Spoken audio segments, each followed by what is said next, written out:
हाँ दोस्तों, मैं पवन कुमार हाथ जोड़कर तहे दिल से आपका स्वागत करता हूं। जिन्होंने चैनल को अभी तक सब्सक्राइब नहीं किए हैं वे प्लीज़ सब्सक्राइब कर दीजिए। चलिए अध्याय 5 आज गणित का चैप्टर है। समांतर श्रेणी चैप्टर का नाम है। मनोहर की किताब से है। आज मैं आपको बताने वाला हूं संपूर्ण सूत्र और नियम, क्योंकि जब तक आपको संपूर्ण सूत्र नहीं पता होगा और उसके नियम नहीं पता होंगे तब तक समांतर श्रेणी संभव नहीं कि आपको आ जाए। अगर ये वीडियो आपके पास पहुँचती है, आप पूरा वीडियो देख लेते हैं तो आप समझ लीजिए कि आपको कक्षा 10 के चैप्टर 5 जो आपके समांतर श्रेणी है वो पूरे के पूरे आने लगे।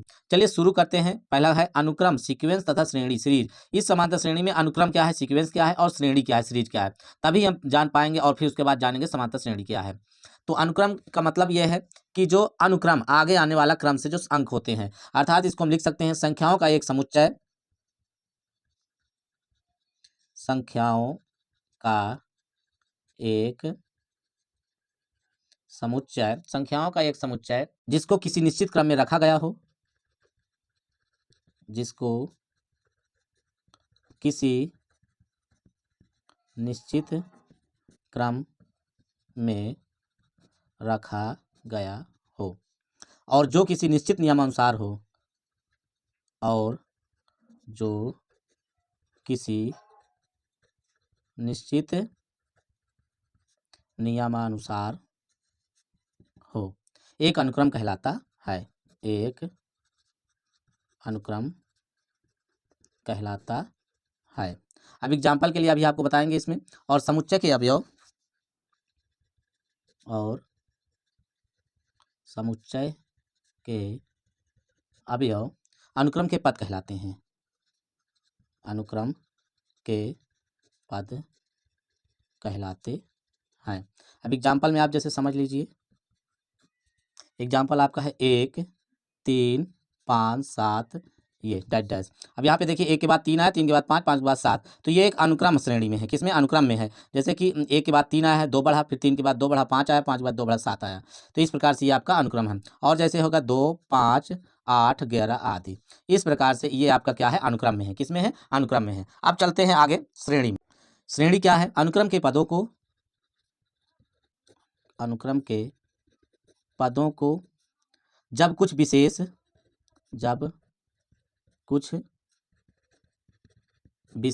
प्रतिबंधों जैसे धन या ऋण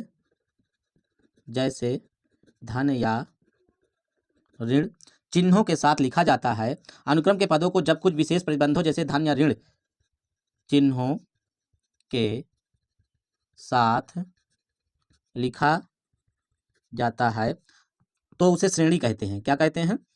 तो उसे श्रेणी कहते हैं। ठीक है। अनुक्रम के पदों को जब कुछ विशेष प्रतिबंधों जैसे धन या ऋण चिन्ह लगा देते हैं तो उसे क्या कहते हैं? उसे श्रेणी कहते हैं। अब जैसे इसको समझते हैं 1 + 3 + 5 + 7 + डैश डैश। यहाँ देखिए प्लस लग गया है, ये आपकी श्रेणी बन गई है। और जैसे 2 + 5 + 8 + 11 + डैश डैश। अब इसको माइनस में भी कर सकते हैं, 2 - 5 या -2 यहाँ पे, फिर -8 -11 डैश डैश। ये सब क्या हो गया है? ये आपकी श्रेणी बन गई है। ठीक है, ये आपके अनुक्रम और श्रेणी हो गया। अब चलते हैं समांतर श्रेणी क्या है। समांतर श्रेणी को आप क्या कह सकते हो? एपी। इसका मतलब है अर्थमेटिक प्रोग्रेशन। क्या होता है? Arithmetic progression. अब इसको लिखते हैं ऐसी श्रेणी के पदों का समूह, ऐसी श्रेणी के पदों का समूह, ऐसी श्रेणी के पदों का समूह जिसमें प्रत्येक पद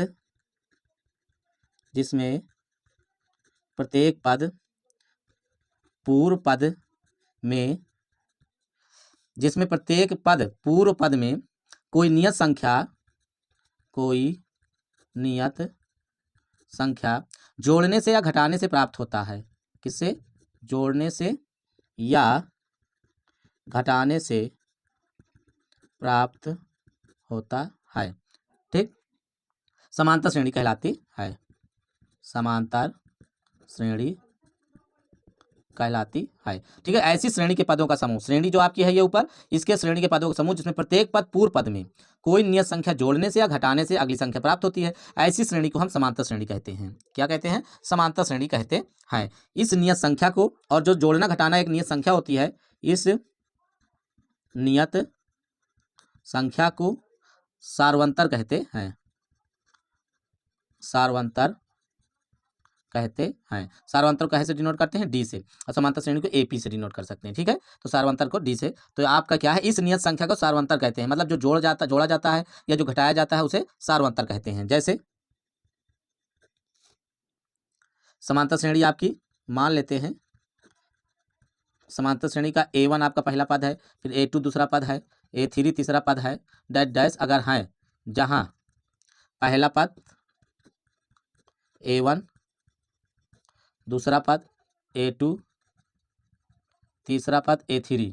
ठीक, तब क्या होगा, अब इसका सार्वंतर अगर निकालना है बराबर होंगे, क्या है, सार्वंतर इसके बराबर होते हैं, अर्थात A2 माइनस A1 बराबर A3 माइनस A2। इसी प्रकार से सारे सार्वंतर निकाले जाते हैं। ठीक है, सार्वंतर होगा, ये आपके डी समझ लीजिए, डी है। ठीक, डी ऐसे कोई भी अगले पद से पिछले पद को घटा देंगे तो डी निकल आएगा, जिसे डी से प्रदर्शित किया जाता है। क्या किया जाता है? डी से।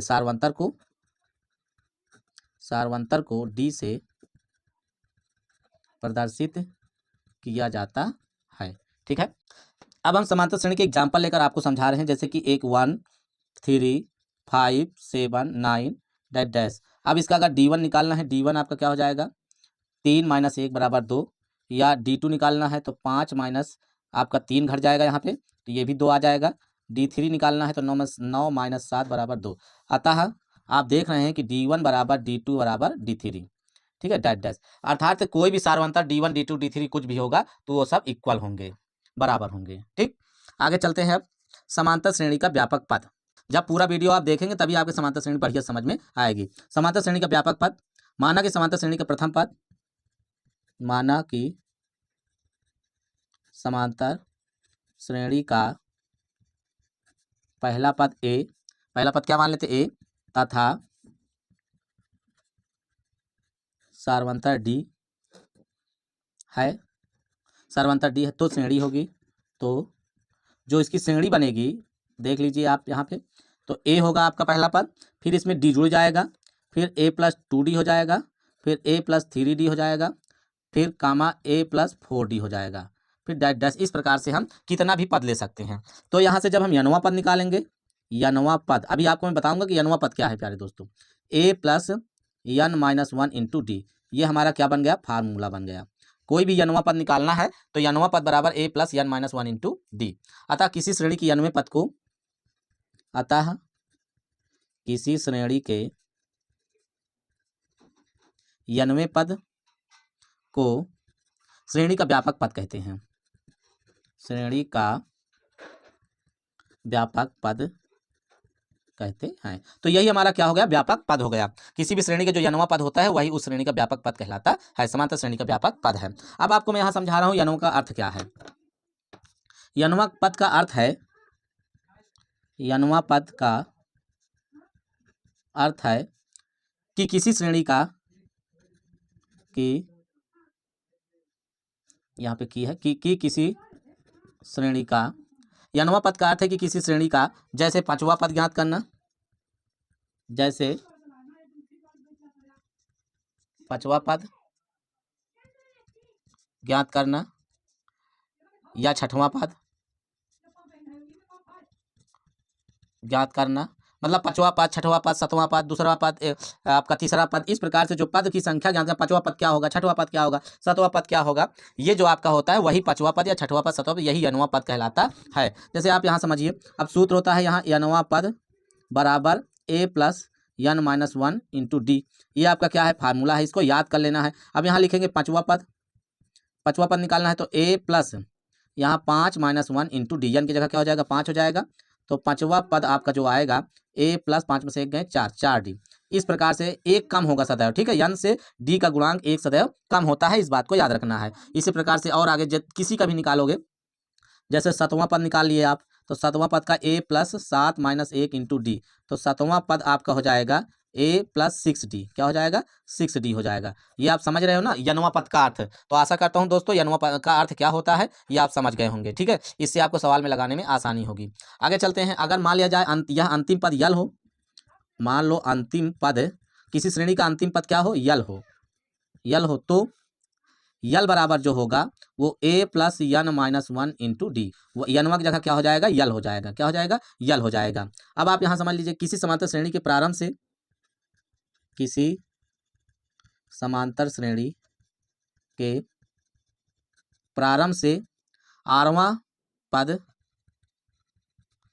और अंत से आरवां पद का योग प्रथम पद, आरवां पद का योग प्रथम पद और अंतिम पद के योग के बराबर होता है। क्या होता है, बराबर। किसी समांतर श्रेणी के प्रारंभ से आरवां पद जो होगा और अंत से आरवां पद होगा, उनका योग अगर करेंगे तो प्रथम पद और अंतिम पद का योगफल के बराबर होगा। जैसे यहाँ पे समझ लेते हैं, प्रारंभ से आरवां पद क्या हो जाएगा, a plus r minus one into d, ये समीकरण 1 हो गया। और अंत से आरवां पद बराबर ए प्लस, तो ये हो जाएगा l minus r minus one into d, समीकरण 2। तो अब इसका जो योगफल होगा यहाँ पे कर दे रहे हैं, योगफल बराबर ए प्लस यल, क्या होगा, ए प्लस यल। तो आशा करता हूँ यहाँ तक आपके समझ में आ गया होगा। अब प्यारे दोस्तों चलते हैं इसका समांतर श्रेणी के n पदों का योगफल कैसे निकाला जाता है। ठीक प्यारे दोस्तों, ये है लास्ट हेडिंग है इस वीडियो का, और यहाँ तक या बस इतना ही समांतर श्रेणी में, बस अगर इतना समझ में आ गया तो समझ लो सब आने लगेगा। समांतर श्रेणी के n पदों का योगफल, अब n पदों का योगफल का डिनोट करते हैं यस से। किससे करते हैं, यस से। तो यहाँ मान लेते हैं, माना कि समांतर श्रेणी का प्रथम पद क्या मानते हो, प्रथम पद ए। माना समांतर श्रेणी की n पदों का योगफल यस से डिनोट करते हैं। माना कि समांतर श्रेणी का प्रथम पद ए है, अब सार्वंतर क्या हो जाएगा, सार्वंतर डी से प्रदर्शित करते हैं। अब अगर मान लिया जाए यनवा पद हम अंतिम पद मान लेते हैं, यनवा पद बराबर यल मान लिए, ठीक है, तथा यन पदों का योगफल, तथा यन पदों का योगफल हम कैसे से प्रदर्शित करते हैं, यस से, या इसको हम यस यन भी कर सकते हैं। ठीक है, यन मतलब पदों की संख्या आप दर्शा सकते हो। तो यस जो होगा आपका, यस बराबर मतलब श्रेणी को जोड़ना है, a plus d plus a plus 2d plus dash dash कर सकते हैं, plus l minus d plus l. इस प्रकार से ये पूरे श्रेणी को जोड़ सकते हैं, क्योंकि यहाँ पे आप समझ सकते हो, क्योंकि n माइनस वन वह पद अंतिम पद यल से डी कम होगा। अब यहाँ से आपको सूत्र 2 है आपका समांतर श्रेणी के पदों का योगफल। पहला यहाँ से समझ लीजिए, यस n बराबर, अगर आपका दिया है n/2 ए प्लस यल, अगर अंतिम पद दिया है और प्रथम पद है और n है तो आप इससे निकाल सकते हो, एक फार्मूला। दूसरा फार्मूला आपका हो जाएगा यस n बराबर n/2 कोष्टक में 2a plus n minus one into D. ठीक, ये आपका दूसरा सूत्र निकल आया, 2a plus n minus one into D n/2। तीसरा आप यहाँ समझ लीजिए जो वेरी इंपॉर्टेंट है कि an बराबर यस n माइनस वन, अर्थात अगर श्रेणी के योगफल की श्रेणी दी हुई है तो आप an मतलब पदों को ज्ञात कर सकते हैं। या जैसे मान लिया जाए a2 निकालना है तो आपका हो जाएगा यस2 माइनस यस1, अगर a3 निकालना है तो यस3 माइनस यस2। इस प्रकार से आदि कोई भी श्रेणी के पदों को आप ज्ञात कर सकते हैं। तो दोस्तों आशा करता हूं आपका ये जो सूत्र और नियम है समाप्त होता है समांतर श्रेणी का। और दोस्तों ये आशा करता हूं आपके बढ़िया समझ में आया होगा। लाइक कर दीजिए, कमेंट कर दीजिए, अपने दोस्तों के पास शेयर कर दीजिए। धन्यवाद।